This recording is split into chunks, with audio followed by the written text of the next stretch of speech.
জামাতের ডিজাইন করা নির্বাচন, পরবর্তীতে প্রধানমন্ত্রী স্বরাষ্ট্রমন্ত্রী মিলে আমরা কি করতেছে জনগণ বুঝতে পারতেছে না, ঠিক কিনা? এরপরে আপনারা দেখেন জাতীয় ইস্যুতে জামাত একের পর এক সরকারকে সহযোগিতার আহ্বান জানাচ্ছে, কিন্তু সরকার আক্রমণাত্মক ভূমিকা রাখছে। আর জামাতের আমির মোলায়েম ভাষায় জাতি গঠনে ভূমিকা রাখছে, দেখছেন কিনা আপনারা? পাশাপাশি কুমিল্লা এসে আমরা দেখলাম কুমিল্লা পলিটেকনিকে আমাদের রক্ত ঝরলো। কুমিল্লা পলিটেকনিক অধ্যক্ষের রুমে রক্ত ঝরার পর অধ্যক্ষ এ পর্যন্ত কোনো কারণ দর্শার নোটিশও দিল না। পাশাপাশি সদর দক্ষিণ থানার ওসি চাঙ্গিনীতে পুলিশ বাড়ি থাকা সত্ত্বেও আমাদের বাহিনীদেরকে নির্মমভাবে রক্তাক্ত করলো। পুলিশ কেন যেতে পারলো না, জনগণ প্রশ্ন করতে চায়। এভাবে করে সারা দেশে অসংখ্য আলোচ্য সূচি জাতির সামনে দাঁড়িয়েছে, যার সঠিক উত্তর বিএনপি সরকার দিতে পারতেছে না। বারবার বলতে তেল নিয়ে সংকট নেই, কিন্তু টমসম ব্রিজে আমরা দেখি এক পেট্রোল পাম্পে একদিন দেয়, আরেকদিন আরেক পেট্রোল পাম্পে দেয়। এদিক দিয়ে মানুষ চলাচল করতে পারে না। সারা বাংলাদেশের চিত্র এক, গ্যাস সংকট, ব্যাংকের ভিতরে টাকা নাই, দ্রব্যমূল্যের ঊর্ধ্বগতির। এভাবে সরকার সম্পূর্ণভাবে 2 মাসের ভিতরে প্রায় 1 লক্ষ কোটি টাকা ঋণ করে ফেলেছে সরকার। ওই লাগেছে হাতি ভাই, আমার খুনের বিচার চাই, আমার খুনের বিচার চাই, ওই লাগেছে হাতি ভাই, ওই লাগেছে হাতি ভাই, আমার খুনের বিচার চাই। এনসিপির পক্ষ থেকে আপনাদের প্রতি কৃতজ্ঞতা জানাচ্ছি। আমরা শুধু এই সরকারকে বলে দিতে চাই, আপনারা গণরায়কে, জনগণের রায়কে যেভাবে ধূলিসাৎ করছেন, আপনারা ভুলে যাবেন না যারা জনগণের রায় নিয়ে খেলা করেছিল তাদেরকে জনগণ এই বাংলাদেশ থেকে বিতাড়িত করেছে। ঠিক আপনারা যদি জনগণের রায়কে আবারও বঞ্চিত করেন, তাহলে আপনাদেরকেও বাংলাদেশ থেকে বিতাড়িত করতে কোনোভাবেই দ্বিধাবোধ করবে না। সেই শহীদের রক্তের বিনিময়ে আমরা একটি সুন্দর বাংলাদেশ চেয়েছিলাম, সুন্দর একটি সংসদ চেয়েছিলাম, কিন্তু আজকে আপনাদের মাঝে যে ধরনের নাটকীয় অবস্থা আমাদের পেট্রোল পাম্পগুলোতে তেল দেখতে পাচ্ছি না।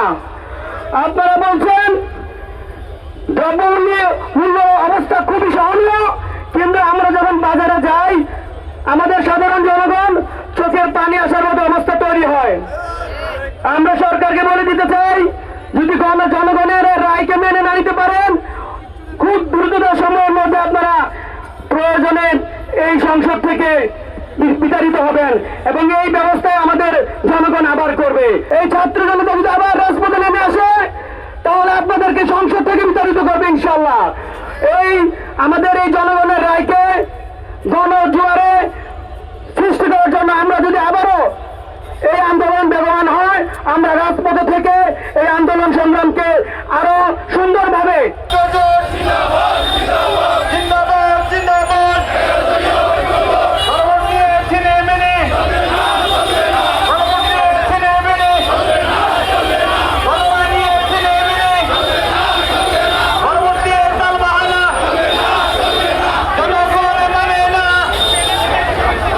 আজকে আমরা এখানে সমবেত হয়েছে কেন্দ্রীয় কর্মসূচি হিসাবে যে গণরায়, যে ভোটের মাধ্যমে এদেশের মানুষ 70% ভোট দিয়েছিল ওই জুলাই সনদ বাস্তবায়নের জন্য। আজকে এরই প্রতিবাদে এই বিক্ষোভ সমাবেশ। 70 ভাগ ভোটের পরও আজকে রাজপথে আবারও নামতে হচ্ছেন। আমরা আজকে এই সমাবেশ থেকে জানিয়ে দিতে চাই, এই 70 ভাগ ভোটের যে জন আকাঙ্ক্ষা, এই আকাঙ্ক্ষা যদি পূরণ না হয়, বাংলাদেশে আবারও জুলাই সৃষ্টি হবে ইনশাআল্লাহ। সম্মানিত ভাইরা আমার, আপনারা দেখেছেন গত 2-3 দিনে বাংলাদেশের বিভিন্ন শিক্ষা প্রতিষ্ঠানগুলোতে আজকে আবার অস্ত্রের জঞ্জলনি শুরু হয়েছে। ওই চট্টগ্রাম সিটি কলেজে, ওই ডাকসুতে, কুমিল্লা পলিটেকনিকে আবারও ছাত্রদের রক্ত ঝরা শুরু হয়েছে। এই রক্ত কোনদিন বৃথা যাবে না।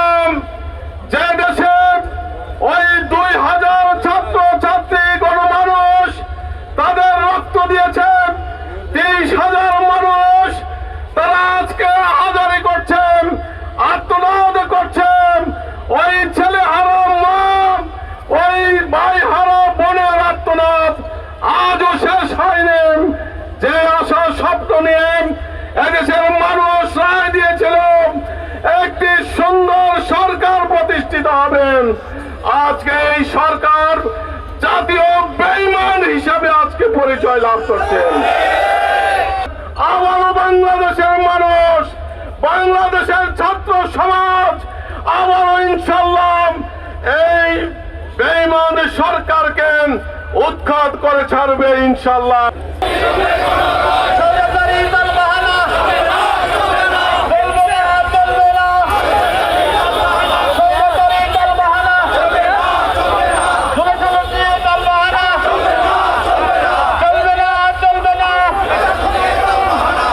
বলে গেলেন তুমি যখনই বিপদে পড়বে একটা সিটি খুলে পড়বে, অ্যাকশনে যাবে। বিপদ দূর না হলে আরেকটা সিটি খুলবে, দূর না হলে তৃতীয় সিটিটা খুলবে। ঘটনা তাই ঘটলো। রাজা চলে যাওয়ার পরে উনি খুব বিপদে পড়লেন। প্রথম সিটিটা খুলে দেখলেন তুমি প্রশাসনে ব্যাপক রদ বদল করো। উনি প্রশাসনে ব্যাপক রদ বদল করলেন, না সমস্যার সমাধান হচ্ছে না। দ্বিতীয় চিঠিটা খুললেন, দ্বিতীয় চিঠিটা খুলে দেখলেন সেখানে লেখা আছে তাতেও যদি সমাধান না হয় তুমি জোরপূর্বক তোমার মতামতকে জনগণের উপরে চালিয়ে দেওয়ার চেষ্টা করো। উনি তাই করা শুরু করলেন, কিন্তু সমাধান হলো না। রাজার কথা অনুযায়ী তৃতীয় চিঠিটা খুললেন, অবাক বিস্ময়ে তাকিয়ে দেখলেন এবার তুমি আমার মতো ঘাটতি গোস্তা রেডি করো দেশ থেকে পালানোর জন্য। সময় এসেছে, যদি জনগণের রায়কে মানানো হয়, স্বৈরাচারকে যেভাবে দেশের জনতা লাথি মেরে দেশ থেকে বিতাড়িত করেছে, এখনো সাবধান হয়ে যান। জনগণের রায়কে শ্রদ্ধা করুন, জনগণের মতামতকে বাস্তবায়ন করার চেষ্টা করুন, না হয় ছাত্র জনতা আবারও জুলাই সংগঠিত করবে ইনশাআল্লাহ।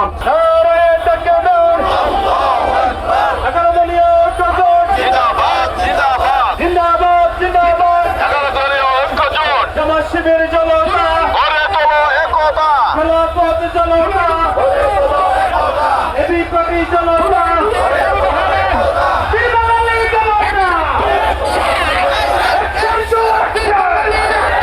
আপনারা কেন খরচ বেশি হবে এই অজুহাত দিয়ে গণভোটকে আগে করতে দেননি কেন? আজকে জনতা স্পষ্টই বুঝতে পারছে। আপনি গণভোটের সেই খরচের কথা আপনার মাথায় আছে ঠিকই, কিন্তু আপনি এই 1.5 মাসে বাংলাদেশের ব্যাংকগুলোকে উচার করে ঋণ করে বাংলাদেশকে ঋণগ্রস্ত করে ফেলেছেন। এটাও বাংলাদেশের জনগণ দেখছে কিন্তু ইনশাআল্লাহ। 70% মানুষের রায়ের প্রতি যদি আপনাদের শ্রদ্ধা না থাকে, তাহলে তৃতীয় চিঠির গল্পের মতো আপনিও গাছটি গোল করার জন্য প্রস্তুত হয়ে যান।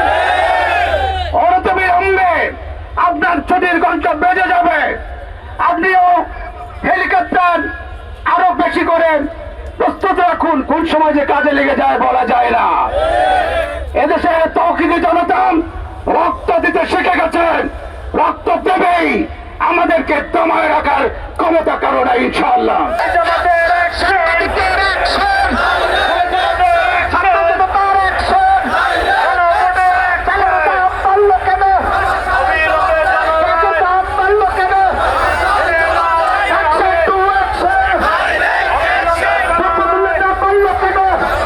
আমরা এই সরকারের এত তাড়াতাড়ি সরকারের বিরুদ্ধে বিক্ষোভ মিছিলে নেমে পড়তে হবে আমরা কখনো ভাবিনি।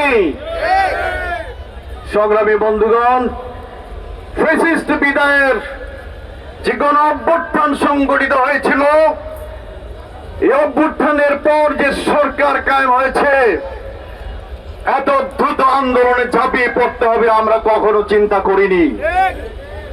আমরা বিএনপিকে বলতে চাই, অনেক রক্ত ঝরেছে, 24-এর আন্দোলনে ছাত্র জনতা জীবন দিয়েছে। আমরা 54 বছর প্রতারণার শিকার হয়েছে। আমরা প্রতারণাকে আর সহ্য করব না। সকল প্রতারণার বিরুদ্ধে আমরা কঠোর কর্মসূচি দেব ইনশাআল্লাহ। আমি আপনাদেরকে বলতে চাই, বিএনপিকে বলতে চাই, এই জনপদকে কেউ দবাইয়া রাখতে পারেনি কখনো। 47-এ রক্ত দিয়েছি আমরা, সমাধান হয়নি। 52-তে আমাদের ভাষা কেড়ে নিতে চেয়েছিল পশ্চিমা শাসক গোষ্ঠী। বাত ব্যথা, প্যারালাইসিস কিংবা আর্থ্রাইটিস, আধুনিক ফিজিওথেরাপি ও পুনর্বাসন চিকিৎসায় নির্ভরযোগ্য নাম ডিপিআরসি। আমরা সেদিন ছাত্র জনতা, ঢাকা বিশ্ববিদ্যালয়ের ছাত্ররা ঝাঁপিয়ে পড়েছে মায়ের ভাষাকে রক্ষা করার জন্য। পৃথিবীর ইতিহাস কোথাও এ নজির নেই। মাতৃভাষাকে রক্ষার জন্য জীবন দিতে হয়েছে, পৃথিবীর ইতিহাসে এই নজির নেই। সে নজির এই জনপদে সংগঠিত হয়েছে। সংগ্রামী বন্ধুগণ, আপনারা দেখেছেন 71-এ আমরা সংগ্রাম করেছি। লক্ষ লক্ষ মানুষের রক্তের বিনিময় লাল সবুজের পতাকা পেয়েছে, বাংলাদেশ নামক একটি দেশ পেয়েছি। আমরা থেমে যাওয়ার জাতি নই। এই জনগোষ্ঠী অপেক্ষা করছে, তাদের সকল সমস্যার সমাধান কার হাতে হবে। আপনারা জানেন 71-এর মুক্তিযুদ্ধের পর এই পর্যন্ত মুক্তিযুদ্ধের আকাঙ্ক্ষা বাস্তবায়িত হয়নি। সাম্য, মানবিক মর্যাদা, সামাজিক সুবিচারের যে বাংলাদেশ মুক্তিযোদ্ধাদের প্রত্যাশা ছিল, সেটা আমরা আজও পাইনি। আপনারা দেখেছেন গত 24শে জুলাইয়ের যে গণবিপ্লব, গণঅভ্যুত্থান সংগঠিত হয়েছিল, আমরা ভেবেছিলাম এটা বোধহয় শেষ যাত্রা, আর বোধহয় রক্ত দিতে হবে না, আর বোধহয় সংগ্রাম করতে হবে না। দুঃখজনক হলেও সত্য, এই সরকার এই রক্তের সিঁড়িতে দাঁড়িয়ে, এই রক্তের বিনিময়ে আমরা এই স্বাধীনতা পেয়েছি। আজকে কথা বলার স্বাধীনতা পেয়েছি, আজকে মিছিল করার সুযোগ পেয়েছি। সেই রক্তের সাথে গাদ্দারি করছে এই সরকার।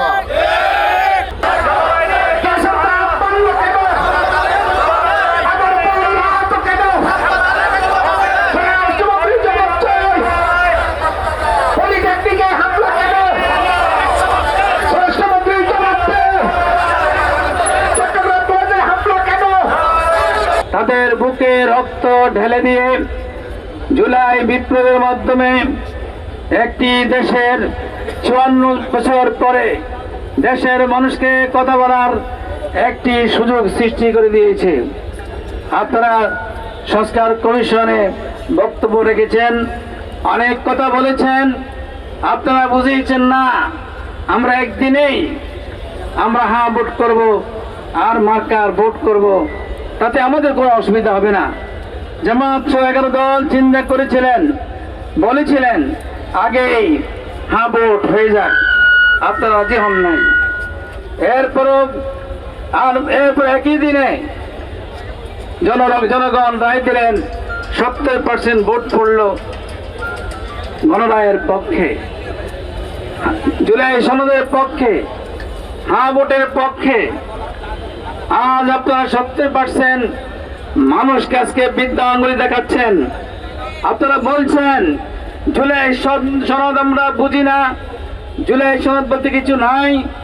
আমরা পরিষ্কার ভাষায় জানাই দিতে চাই, তৎকালীন ফ্যাসিস্ট সরকার বলেছিল আমি কিছু বুঝি না। আজ সেটা ইতিহাস সাক্ষী, তিনি পালায়ে দেওয়ার সময় আর কিছুই সাথে নিয়ে যেতে পারেন নাই। আমরা বিএনপি সরকারকে জানাই দিতে চাই, আপনারা অনেকেই ফ্যাসিস্ট সরকারের কারণে আপনারা নির্যাতনের শিকার হয়েছিলেন, কষ্ট করেছিলেন। আজকে আপনারা ক্ষমতার মসনদে বসে সে কথাগুলো আপনারা ভুলে গেলেন। আজকে আপনারা জুলাই সনদকে অস্বীকার করছেন।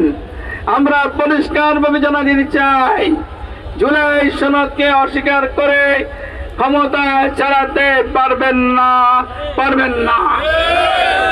আমরা আজকে দেখছি বিভিন্ন শিক্ষা প্রতিষ্ঠানের রক্ত, চট্টগ্রাম সিটি কলেজে আপনারা অনেক রক্ত জড়িয়েছেন। ইসলামী আন্দোলনের ছাত্র সংগঠন, ইসলামী ছাত্র শিবিরের ভাইদের আপনারা রক্ত জড়িয়েছেন। কুমিল্লা পলিটেকনিকে সেখানে অনেকগুলো ছাত্র আহত, অনেকের সিটি স্ক্যান করতে হয়েছে। কি কারণ, কি নিয়ে? কোনো ঘটনা নেই। হয়তো অন্যায়ভাবে আপনারা পলিটেকনিকে ছাত্রদের উপর অন্যায়ভাবে আপনারা রক্ত জড়িয়েছেন এবং আপনারা সেখানে অনেক ক্ষতি করেছেন।